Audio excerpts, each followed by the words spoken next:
Hi students, ನಿನ್ನೆವರೆಗೂ ನಾವು 3 marks questions ಒಂದಷ್ಟು discuss ಮಾಡಿದ್ವಿ ಅಲ್ವಾ. ಸೊ ಇವತ್ತು ನಾವೇನು ಮಾಡ್ತೀವಿ ಅಂತ ಹೇಳಿದ್ರೆ ಇನ್ನೊಂಚೂರು 3 ಮಾರ್ಕ್ಸ್ ಕ್ವೆಶನ್ಸ್ನೆಲ್ಲ ಡಿಸ್ಕಸ್ ಮಾಡ್ತಾ ಹೋಗೋಣ. So R equal to A comma B such that A is less than or equal to B cube ಅಂತ ಹೇಳಿ ಒಂದು ಕ್ವೆಶನ್ ಇದೆ. ಇದು ಆಲ್ರೆಡಿ ನಿಮಗೆ ನಿನ್ನೆ ಹೇಳಿದ ಥರನೇ A is less than or equal to B square ಅಂತ ಮಾಡಿದ್ವಲ್ವಾ, ಅದೇ ಥರನೇ A is less than or equal to B cube ಅಂತ ಬರ್ತಿದೆ. ಇದು ಕೂಡ ರಿಫ್ಲೆಕ್ಸಿವೂ ಆಗಲ್ಲ, ಸಿಮೆಟ್ರಿಕ್ಕೂ ಆಗಲ್ಲ, ಟ್ರಾನ್ಸಿಟಿವೂ ಆಗಲ್ಲ. ಸೊ ಇದು ಆಗಲ್ಲ ಅನ್ನೋದಕ್ಕೆ ಎಕ್ಸಾಂಪಲ್ ಕೊಟ್ಟಿನೇ ನಾವು ಪ್ರೂವ್ ಮಾಡಬೇಕು.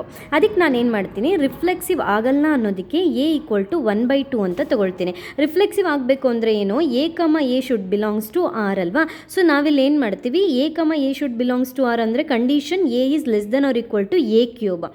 ಎ ಅಂತ ಹೇಳಿದ್ರೆ 1/2 less than or equal to 1/2 whole cube ಅಂತೇಳಿ ಬರುತ್ತೆ. ಅಂದರೆ 1/2 less than or equal to 1/8 ಆಗುತ್ತೆ. ಬಟ್ ಇದು ನಾಟ್ ಟ್ರೂ. 1/8 1/2ಗಿಂತ ಕಡಿಮೆ, ಬಟ್ ಈ ಕಂಡೀಷನಲ್ಲಿರೋದು 1/2 1/8ಗಿಂತ ಕಡಿಮೆ ಅಂತೇಳಿ ಹೇಳಿದ್ದಾರೆ. ಅಂದರೆ ಇದು ಇದಕ್ಕಿಂತ ಜಾಸ್ತಿ ಅಂತ ಹೇಳಿದ್ದಾರೆ. ಬಟ್ ರಿಯಲ್ ಆಗಿ ಹೇಳಬೇಕು ಅಂದರೆ ಇದೇ ಇದಕ್ಕಿಂತ ಜಾಸ್ತಿ. ಹಾಗಾಗಿ R is not reflexive. Next one symmetric ಅಲ್ಲ ಅಂತೇಳಿ ತೋರಿಸ್ಬೇಕು. ಸೊ ಸಿಮೆಟ್ರಿಕ್ ಅಲ್ಲ ಅಂತೇಳಿ ತೋರಿಸೋದಕ್ಕೆ ನಾವೇನು ಮಾಡ್ತೀವಿ, ಎ ಈಕ್ವಲ್ ಟು 1 ಅಂತ ತಗೊಳ್ತೀನಿ, ಬಿ ಈಕ್ವಲ್ ಟು 2 ಅಂತ ಹೇಳಿ ತಗೊಳ್ತೀನಿ. ಆಗ ನನಗೆ ಕಂಡೀಷನ್ ಪ್ರಕಾರ, ಕಂಡೀಷನಲ್ಲಿ ಏನಿತ್ತು, A is less than or equal to B cube ಅಂತ ಇತ್ತು. So A is 1, B is 2, so 1 is less than or equal to 2 cube, which implies 1 is less than or equal to 8. 1 is less than or equal to 8 ಅನ್ನೋದು true. ಆದರೆ ಇದರ ಉಲ್ಟಾ, ಇದರ converse part 2 is less than or equal to 1 cube ಅನ್ನೋದು not true ಅಂತ ಬರುತ್ತೆ. Because 2 ಅನ್ನೋದು 1ಗಿಂತ ಜಾಸ್ತಿ, 1 ಕ್ಯೂಬ್ ಅಂದರೆ 1 ಬರುತ್ತೆ. ಸೊ 2 ಅನ್ನೋದು 1ಗಿಂತ ಜಾಸ್ತಿ. ಹಾಗಾಗಿ ಈ ಕಂಡೀಷನ್ ಫಾಲ್ಸ್ ಆಗುತ್ತೆ. Therefore 1, 2 belongs to R, but 2, 1 is not belongs to R. Therefore R is not symmetric. Okay, so ಈಗ ಟ್ರಾನ್ಸಿಟಿವ್ ಹೌದೋ ಇಲ್ಲೋ ಅಂತೇಳಿ ನೋಡ್ತೀವಿ. ಟ್ರಾನ್ಸಿಟಿವ್ ಹೌದೋ ಇಲ್ಲೋ ಅಂತೇಳಿ ನೋಡೋದಕ್ಕೆ ನಾವೇನು ಮಾಡ್ತೀವಿ ಅಂದರೆ A equal to 9, B equal to 3 and C equal to 2. Okay, so A ಮತ್ತು B, A comma B belongs to R and B comma C is belongs to R. But A comma C not belongs to R ಅಂತೇಳಿ ತೋರಿಸಿದರೆ ಇದು transitive ಅಲ್ಲ ಅಂತೇಳಿ prove ಮಾಡ್ದಂಗೆ ಆಯಿತು. So ನಾವೇನು ಮಾಡ್ತೀವಿ, A comma B is belongs to ಆರಿಗೆ ನಾನು ಏನು ಮಾಡ್ತೀನಿ ಅಂದರೆ A is less than or equal to B cube ಅಂತ ತಗೊಳ್ತೀನಿ. ಎ ಪ್ಲೇಸ್ನಲ್ಲಿ 9 ಇದೆ, ಬಿ ಪ್ಲೇಸ್ನಲ್ಲಿ 3 ಇದೆ. 9 is less than or equal to 3 cube ಅಂದರೆ 27. So 9 is less than or equal to 27 and B is less than or equal to C cube ಅಂದರೆ 3 is less than or equal to 2 cube ಅಂತ ಆಗುತ್ತೆ. So 3 is less than or equal to 8. But A is less than or equal to C cube ತೋರಿಸ್ಬೇಕು ನಾವು. But ಇದು true ಆಗಲ್ಲ. ಯಾಕೆಂದರೆ A ಅಂತ ಹೇಳಿದ್ರೆ 9, ಬಿ ಅಂತ ಹೇಳಿದ್ರೆ 2, ಸಿ ಅಂತ ಹೇಳಿದ್ರೆ 2.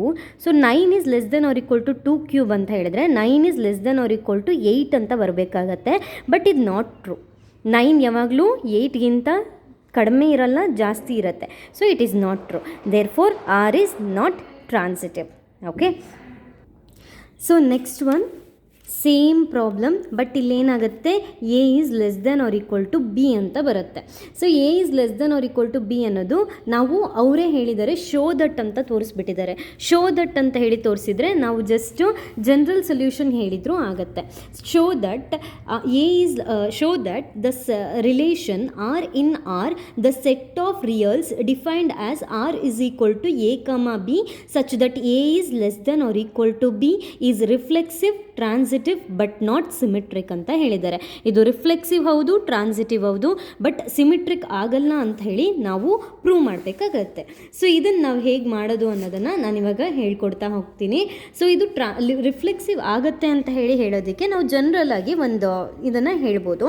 ಸೊ ಇದು ರಿಫ್ಲೆಕ್ಸಿವ್ ಆಗುತ್ತೆ ಮತ್ತು ಟ್ರಾನ್ಸಿಟಿವ್ ಆಗುತ್ತೆ, but not symmetric. Okay, so reflexive ಅಂತ ಹೇಳಿ ತೋರಿಸ್ತೀನಿ. ರಿಫ್ಲೆಕ್ಸಿವ್ಗೆ ನಾವು ಕಾಮನ್ ಆಗಿ ಒಂದು ಸೆಂಟೆನ್ಸ್ ಬರೆದ್ರೆ ಸಾಕು. For all A is belongs to R implies A comma A is belongs to R. ಇಲ್ಲೇನು ಹೇಳಿದ್ದಾರೆ ಅಂದರೆ ಆರ್ ಅನ್ನೋದು ರಿಯಲ್ ನಂಬರ್, ಇದು ರಿಲೇಷನ್. ಎ ಆರ್ನಲ್ಲಿ ಬಿಲಾಂಗ್ ಆಗುತ್ತೆ, ಎ ಕಮ ಎ ಅನ್ನೋದು ಆರ್ ಅನ್ನೋ ರಿಲೇಷನಲ್ಲಿ ಬಿಲಾಂಗ್ ಆಗುತ್ತೆ. ಓಕೆನಾ, ಸೊ ಇದು ಟ್ರೂ ಆಗುತ್ತೆ. Therefore hence and which implies A is less than or equal to A ಅಂತ ಕೂಡ ಹೇಳ್ಬೋದು. Less than or equal to ಅಂತ ಬಂತು ಅಂದರೆ ಒಂದು ಎಗಿಂತ ಸಣ್ಣದಿರಬೇಕು, ಇಲ್ಲ ಎಗೆ ಈಕ್ವಲ್ ಇರಬೇಕು. Either this or this. So either this or this ಅಂತ ಬಂತು ಅಂದರೆ ಎ ಈಕ್ವಲ್ ಟು ಎ ಇದೆಯಲ್ವಾ, ಹೆನ್ಸ್ ಆರ್ ಈಸ್ ರಿಫ್ಲೆಕ್ಸಿವ್ ಅಂತೇಳಿ ಹೇಳ್ಬಿಡ್ಬೋದು. Reflexive. Next one is we have to prove it is not a symmetric. So ಇದು symmetric ಅಲ್ಲ ಅಂಥೇಳಿ prove ಮಾಡೋದಕ್ಕೆ ನಾನು ಏನು ಮಾಡ್ತೀನಿ ಅಂದರೆ, ನಾಟ್ ಸಿಮಿಟ್ರಿಕ್, ಅವರೇ ಹೇಳಿದ್ದಾರೆ ಶೋ ದಟ್ ಅಂತೇಳಿ, ಸೊ ಸಿಮಿಟ್ರಿಕ್ ಅಲ್ಲ ಅಂಥೇಳಿ ಪ್ರೂವ್ ಮಾಡಬೇಕು ನಾವು. ಸಿಮಿಟ್ರಿಕ್ ಅಲ್ಲ ಅಂಥೇಳಿ ತೊಗೊಳೋದಕ್ಕೆ ನಾನು ಹೇಳಿದ್ನಲ್ವ, ಇಲ್ಲ ಅಂತ ಹೇಳಿದರೆ ನಾವೊಂದು ಎಕ್ಸಾಂಪಲ್ನ ಯೂಸ್ ಮಾಡಬೇಕು ಅಲ್ವಾ. ಸೊ ನಾನೇನು ಮಾಡ್ತೀನಿ, ಎ ಈಕ್ವಲ್ ಟು 3 ಅಂತ ತೊಗೊಳ್ತೀನಿ ಆ್ಯಂಡ್ ಬಿ ಈಕ್ವಲ್ ಟು 1 ಅಂತೇಳಿ ತೊಗೊಳ್ತೀನಿ. A equal to 3 and B equal to 1, ಅಥವಾ ನಾವು ಉಲ್ಟಾ ತೊಗೊಳ್ಳೋಣ, A equal to 1 B equal to 3. Okay, so A is less than or equal to B ಅನ್ನೋದು condition. A comma B is belongs to R ಅಂದರೆ 1, 3 is belongs to R such that 1 is less than or equal to 3. ಅಂದರೆ 1 3ಗಿಂತ ಸಣ್ಣದಿದೆ, less than ಇದೆ. But 3 is not less than or equal to 1. 3 1ಗಿಂತ ಕಡಿಮೆ ಅಲ್ಲ. ಅಂದರೆ 3, 1 not belongs to R. Therefore it is not a symmetric. ನೀಟಾಗಿ sentence ಮಾಡಿ ಬರೆದ್ರಿ ಅಂತ ಹೇಳಿದರೆ ಅಷ್ಟೇ ಸಾಕು. ಇದಕ್ಕೆ ರಿಫ್ಲೆಕ್ಸಿವ್ 1 ಮಾರ್ಕ್ಸ್ ಬರುತ್ತೆ, ಸಿಮಿಟ್ರಿಕಿಗೆ 1 ಮಾರ್ಕ್ಸ್ ಬರುತ್ತೆ. ನೆಕ್ಸ್ಟ್ ನೀವು ಹೇಳಬೇಕಾಗಿರೋದು ಇಟ್ ಈಸ್ ಟ್ರಾನ್ಸಿಟಿವ್ ಅಂತ ಹೇಳಿ ಪ್ರೂವ್ ಮಾಡಬೇಕು. ಟ್ರಾನ್ಸಿಟಿವ್ ಅಂತ ಹೇಳಿ ಪ್ರೂವ್ ಮಾಡೋದಕ್ಕೆ ನಾವು ಜನರಲ್ ಫಾರ್ಮುಲಾನ ಯೂಸ್ ಮಾಡ್ಬೋದು, ಯಾಕಂದರೆ ಅವರೇ ಹೇಳಿದ್ದಾರೆ ರಿಫ್ಲೆಕ್ಸಿವ್ ಮತ್ತು ಟ್ರಾನ್ಸಿಟಿವ್ ಟ್ರೂ ಅಂತ ಹೇಳಿ. ದೇರ್ ಫೋರ್ ನೀವೇನು ಮಾಡ್ಬೋದು ಅಂತ ಹೇಳಿದರೆ, if A comma B and B comma C is belongs to R, then A, C is belongs to R for all A, B, C is belongs to R. ಇದನ್ನೆಲ್ಲೋ ನೋಡಿರೋ ಥರ ನೆನಪಿದೆಯಾ? ಎಲ್ಲಿ ನೋಡಿದ್ದೀವಿ ನಾವು? ಟ್ರಾನ್ಸಿಟಿವ್ ಡೆಫಿನೇಷನ್ ನೋಡುವಾಗ ನೋಡಿದ್ವಿ. ಇಷ್ಟಕ್ಕೆ ಬಿಟ್ಬಿಡೋದಲ್ಲ, ಇದ್ರ ಜೊತೆಗೆ ಆ ಕಂಡೀಷನ್ನು ಅಪ್ಲೈ ಮಾಡಬೇಕು. Such that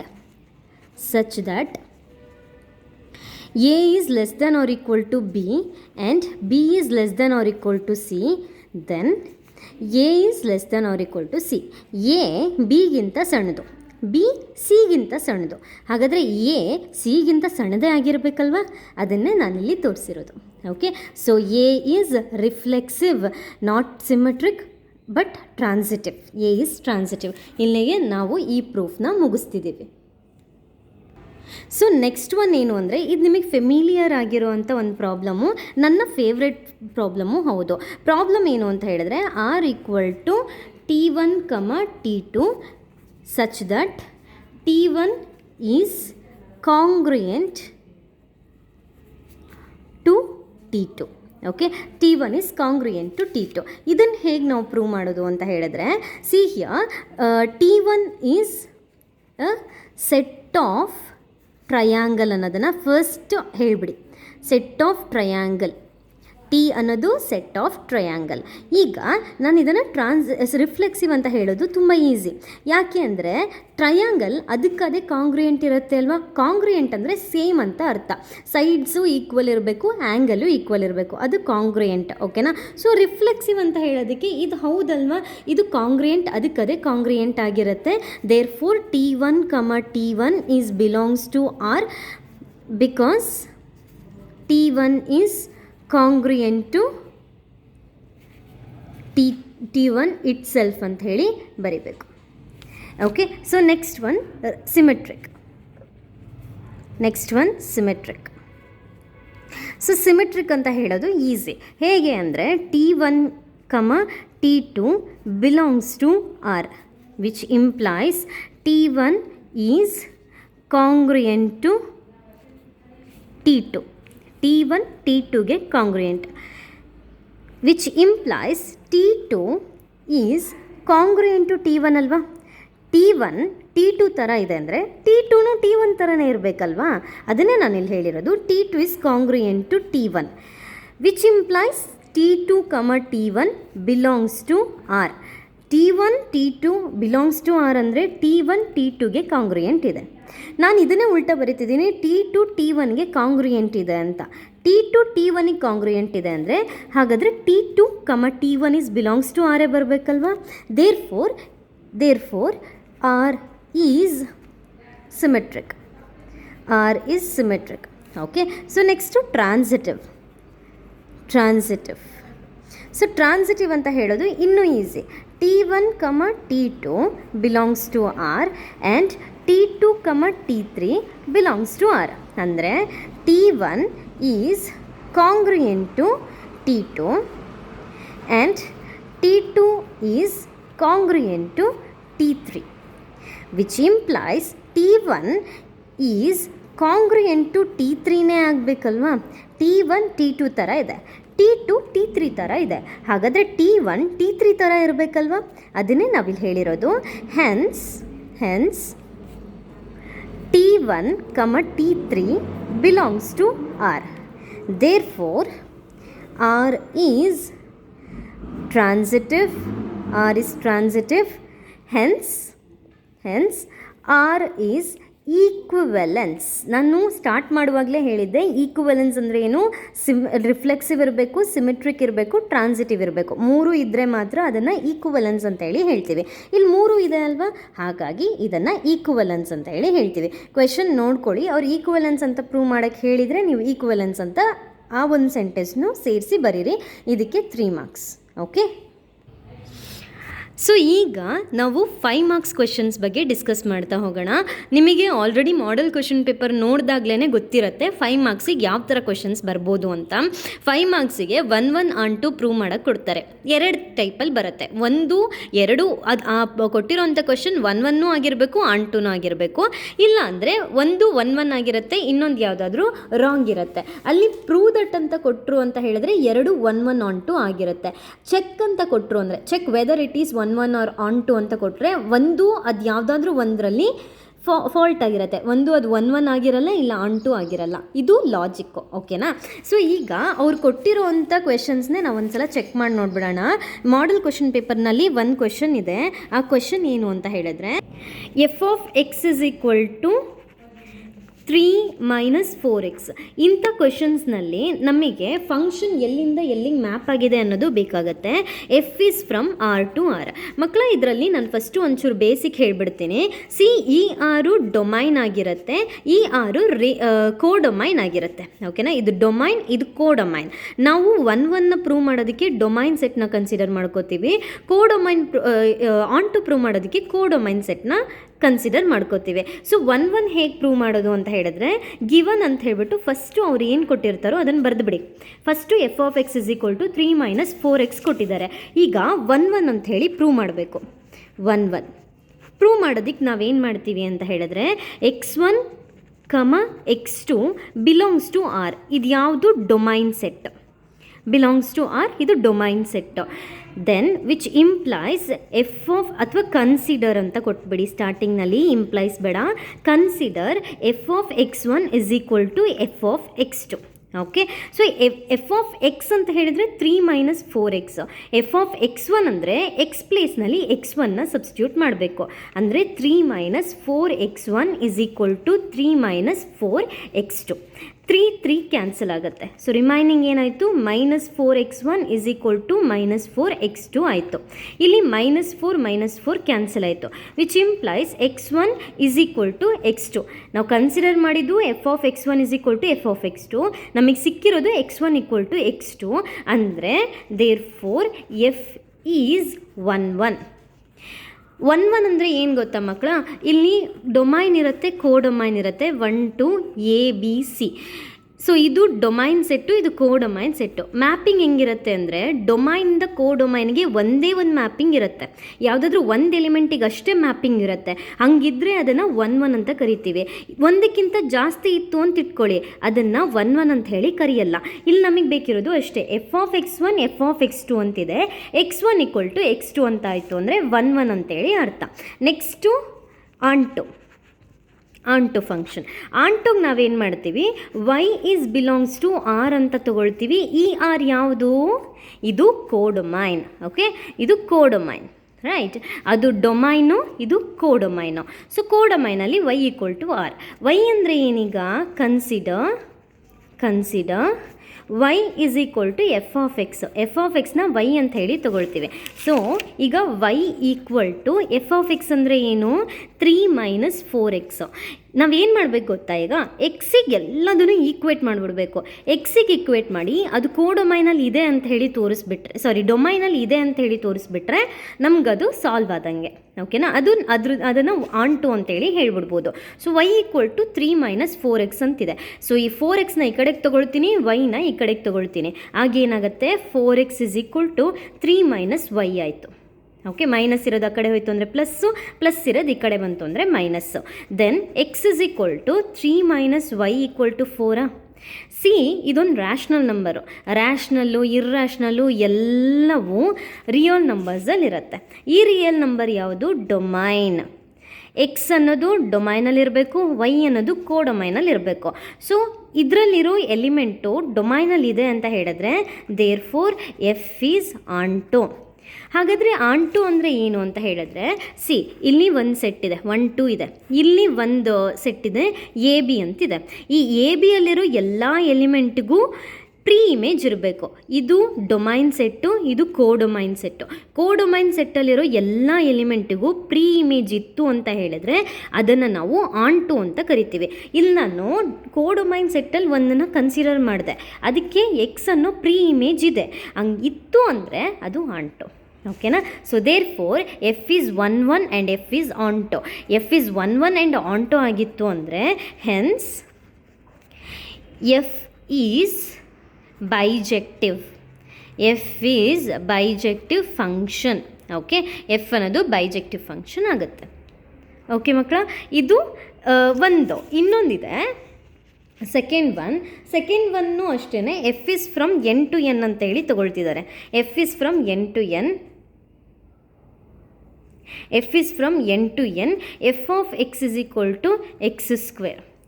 F of X = x². So ಇದನ್ನು ನಾವೇನು ಮಾಡ್ತೀವಿ, 1 1 ಆಗುತ್ತಾ ಅಂಥೇಳಿ ಪ್ರೂವ್ ಮಾಡೋದಕ್ಕೆ ಏನು ಮಾಡ್ತೀವಿ ಅಂದರೆ, ಫಸ್ಟು 1 1 ಆಗುತ್ತಾ ಅಂತ ಪ್ರೂವ್ ಮಾಡೋದಕ್ಕೆ x1, x2 belongs to N. ಇದು ಯಾವ ಎನ್ನು? ಡೊಮೈನಲ್ಲಿರೋ ಅಂಥ ಎನ್ನು. ಓಕೆನಾ. So F of x1 = F of x1. Right. F of x1 ಅಂದ್ರೇನು? x1². ಯಾಕಂದರೆ F of x = x². F of x1 ಅಂದರೆ x1² which = x2². Okay. So ಈಗ ಸ್ಕ್ವೇರ್ನ ತೆಗಿಯೋದಾದರೆ x1 ಶುಡ್ = ± x2 ಅಲ್ವಾ. ಬಟ್ ನಾವು ಕನ್ಸಿಡರ್ ಮಾಡಿರೋದೇನು? Natural number set. ಯೋಚನೆ ಮಾಡಿ ಮಕ್ಕಳೇ, ನ್ಯಾಚುರಲ್ ನಂಬರ್ ಸೆಟ್ನಲ್ಲಿ ನೆಗೆಟಿವ್ ಇರುತ್ತಾ? ಇರಲ್ಲ. ಹಾಗಾಗಿ ನಾವು ಪಾಸಿಟಿವ್ನ ಅಷ್ಟೇ ತೊಗೋಬೇಕು, which implies x1 = x2. So x1 = x2 ಅಂತ ಹೇಳಿದ್ರೆ ಏನರ್ಥ? F of x1 = F of x2 implies x1 = x2 ಅಂತ ಹೇಳಿದ್ರೆ ಎಫ್ ಈಸ್ 1 1. ಓಕೆ. ಸೊ ನೋಡ್ಕೊಳ್ಳಿ ಒಂದ್ಸಲ ಚೆನ್ನಾಗಿ, ಸ್ಟಾಪ್ ಮಾಡಿ ಬೇಕಿದ್ರೆ ಬರ್ಕೊಳ್ಳಿ ಒಂದ್ಸಲ. F of x1 = F of x2 ಅಂತ ತಗೊಂಡು ಕೊನೆಗೆ ನಾವು x1 = x2 ಅಂತ ತಗೊಂಡ್ವಿ. ಇಲ್ಲಿ ಯಾಕೆ ನಾವು ನೆಗೆಟಿವ್ನ ನೆಗ್ಲೆಕ್ಟ್ ಮಾಡಿದ್ವಿ? ಯಾಕಂದರೆ ನ್ಯಾಚುರಲ್ ನಂಬರ್ ಸೆಟ್ನಲ್ಲಿ ನೆಗೆಟಿವ್ ಟರ್ಮ್ಸ್ ಇರಲ್ಲ, ಹಾಗಾಗಿ ನೆಗ್ಲೆಕ್ಟ್ ಮಾಡಿದ್ವಿ. ನೆಕ್ಸ್ಟು ನಾವು ಇದನ್ನೇ ಆನ್ ಟು ಹೌದೋ ಇಲ್ಲೋ ಅಂತೇಳಿ ತೋರಿಸ್ಬೇಕು. ಸೊ ಆನ್ ಟು ಹೌದೋ ಇಲ್ಲೋ ಅಂಥೇಳಿ ತೋರಿಸೋದಕ್ಕೆ ನಾವೇನು ಮಾಡ್ತೀವಿ ಅಂತ ಹೇಳಿದ್ರೆ, ವೈ ಅನ್ನೋದನ್ನು ಎನ್ನಲ್ಲಿ ಕನ್ಸಿಡರ್ ಮಾಡ್ತೀವಿ. ಇದು ಕೋಡೊಮೈನ್. ವೈ ಅನ್ನೋದನ್ನು ಎನ್ನಲ್ಲಿ ಕನ್ಸಿಡರ್ ಮಾಡ್ತೀವಿ, ಇದು ಕೋಡೊಮೈನ್. ವೈ = ಎಫ್ ಆಫ್ ಎಕ್ಸ್ ಅಂತ ಹೇಳಿ ಕನ್ಸಿಡರ್ ಮಾಡ್ತಾ ಇದ್ವಿ.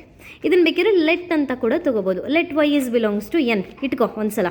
So consider Y = F of X which implies Y = what is F of X? F of X is x². ಹಾಗಾದರೆ what is X? It is root ವೈನಾ? Root Y. ನಾನು ಆವಾಗಲೇ ಹೇಳಿದೆ, irrational number ಆರ್ನಲ್ಲಿರುತ್ತೆ, ರ್ಯಾಷ್ನಲ್ ನಂಬರು ಆರ್ನಲ್ಲಿರುತ್ತೆ. ಇದಕ್ಕೆ ನೀನು ಏನಾದರೂ ವ್ಯಾಲ್ಯೂ ಕೊಟ್ಕೋ, 1 ಕೊಡು, 2 ಕೊಡು, 3 ಕೊಡು, 4 ಕೊಡು, ಏನು ಬೇಕಿದ್ರೂ ಕೊಡು. ನೀನು ರ್ಯಾಷ್ನಲ್ ನಂಬರ್ ಬಂತು ಅಂದ್ರೂ ಆರ್ನಲ್ಲಿರಬೇಕು. ಸಾರಿ ಇದು ಬಿಲಾಂಗ್ಸ್ ಟು ಎನ್ ಅಂತ ಆಗುತ್ತೆ ಅಲ್ವಾ. ಸೊ ಇದು ಬಿಲಾಂಗ್ಸ್ ಟು ಎನ್ ಆಗಿತ್ತು ಅಂತ ಹೇಳಿದರೆ it is not belongs to N. ಯಾಕೆ ಅಂತ ಹೇಳಿದ್ರೆ ರೂಟ್ ವೈ ಅನ್ನೋದು ಎನ್ನಲ್ಲಿ ಬರಲ್ಲ. ಇದು ತುಂಬ ನನಗೆ ಕಷ್ಟ ಆಗ್ತಿದೆಪ್ಪ, ಗೊತ್ತಾಗ್ತಿಲ್ಲ ಅನ್ನೋದಾದರೆ ನಾನು ನಿಮಗೆ ಇನ್ನೊಂದು ಮೆಥಡ್ ಕೂಡ ಹೇಳ್ಕೊಡ್ತೀನಿ, ಡೈರೆಕ್ಟ್ ಮೆಥಡು. ಅದು ಹೇಗೆ ಅಂತ ಹೇಳಿದರೆ ರೇಂಜ್ ಆಫ್ ಎಫ್. ರೇಂಜ್ ಅಂದರೆ ಏನು? Range subset of codomain. ಕೋಡೊಮೈನಲ್ಲಿರೋ ಎಲಿಮೆಂಟ್ ಎಲ್ಲ ಡೊಮೈನ್ ಜೊತೆಗೆ ಇಮೇಜ್ ಆಗಿತ್ತು ಅಂತ ಹೇಳಿದ್ರೆ ಇಲ್ಲಿ ನೋಡಿ, ಇಲ್ಲಿ 1 2 ಎ ಬಿ ಸಿ ಇದೆ ಅಂತ ಇಟ್ಕೊಳ್ಳಿ. ಇಲ್ಲಿ ನೋಡಿ, ಎ ಈಸ್ ಬಿಲಾಂಗ್ಸ್ ಟು ಒನ್ನು ಎ ಜೊತೆಗೆ ಮ್ಯಾಪ್ ಆಗಿದೆ, 2 ಬಿ ಜೊತೆಗೆ ಮ್ಯಾಪ್ ಆಗಿದೆ. ಹಾಗಾದರೆ ಇದರಲ್ಲಿ ಕೋಡೊಮೈನ್ ಅಂದರೆ ಇದಿಷ್ಟು ಬರಿಬೋದು. ಅದರ ರೇಂಜ್ ಅಂತ ಹೇಳಿದರೆ ಬರೀ ಎ ಕಮ್ಮ ಬಿ ಅಷ್ಟೇ ಬರೆಯೋಕ್ಕಾಗೋದು, ಸಿಗೆ ಮ್ಯಾಪಿಂಗ್ ಇಲ್ಲ, ಹಂಗಾಗಿ ಬರೆಯೋಕ್ಕಾಗಲ್ಲ. ಅದೇ ಥರನೇ ಇಲ್ಲಿ ನಾವೇನು ಮಾಡ್ತೀವಿ ಅಂತ ಹೇಳಿದ್ರೆ, ಇನ್ ಕೇಸ್ ಇದನ್ನೇನಾದರೂ ಆಂಟು ಅಂತ ಹೇಳಬೇಕು ಅಂದರೆ ರೇಂಜ್ ಮತ್ತು ಕೋಡೊಮೈನ್ ಎರಡು ಈಕ್ವಲ್ ಆಗಿತ್ತು ಅಂದರೆ ಮಾತ್ರ ಇದು ಆಂಟು. ಯಾಕೆ ಈಕ್ವಲ್ ಆಗುತ್ತೆ? ಇದರಲ್ಲಿರೋ ಎಲ್ಲ ಎಲಿಮೆಂಟಿಗೂ ಪ್ರೀ ಇಮೇಜ್ ಇದ್ದಾಗ ಮಾತ್ರ ಈಕ್ವಲ್ ಆಗುತ್ತೆ. ಸೊ ಇಲ್ಲೇನು ಮಾಡ್ತೀವಿ, range of F is equal to X, Y is equal to X square ಅಲ್ವಾ. ಎಕ್ಸಿಗೆ 1 ವ್ಯಾಲ್ಯೂ ಕೊಟ್ವಿ ಅಂದರೆ ನ್ಯಾಚುರಲ್ ನಂಬರ್ ಸೆಟ್ 1ಇಂದ ಸ್ಟಾರ್ಟ್ ಆಗುತ್ತೆ. ಎಕ್ಸಿಗೆ 1 ವ್ಯಾಲ್ಯೂ ಕೊಟ್ಟರೆ ವೈ ವ್ಯಾಲ್ಯೂ 1, 2 ಕೊಟ್ಟರೆ 4, 3 ಕೊಟ್ಟರೆ 9 and so on. See, it is not equal to complete natural set ಅಲ್ವಾ. ಇದು ನ್ಯಾಚುರಲ್ ಸೆಟ್ನ ಸಬ್ಸೆಟ್ ಆಗಿರ್ಬೋದು, ಬಟ್ ನ್ಯಾಚುರಲ್ ಸೆಟ್ಟಿಗೆ ಈಕ್ವಲ್ ಅಲ್ಲ. Therefore it is not ಆಂಟು, ಅಥವಾ ಎಫ್ ಈಸ್ ನಾಟ್ ಆಂಟು. ಸೊ ಇದು 1 ಆಗಿರ್ಬೋದು, ಬಟ್ ಆಂಟು ಆಗಿಲ್ಲ. ಮಕ್ಕಳ, ಇದೇ ಥರನೇ ಇನ್ನೊಂದಷ್ಟು ಪ್ರಾಬ್ಲಮ್ಸ್, 5 ಮಾರ್ಕ್ಸ್ ಪ್ರಾಬ್ಲಮ್ಸ್ನ ನೆಕ್ಸ್ಟ್ ಕ್ಲಾಸಲ್ಲಿ ಡಿಸ್ಕಸ್ ಮಾಡೋಣ. Thank you for watching. ನಿಮ್ಮ ಫ್ರೆಂಡ್ಸ್ ಯಾರಿಗಾದರೂ ಇದರ ಅವಶ್ಯಕತೆ ಇತ್ತು ಅಂದರೆ ಅವರಿಗೂ ಕೂಡ ಶೇರ್ ಮಾಡಿ. Thank you.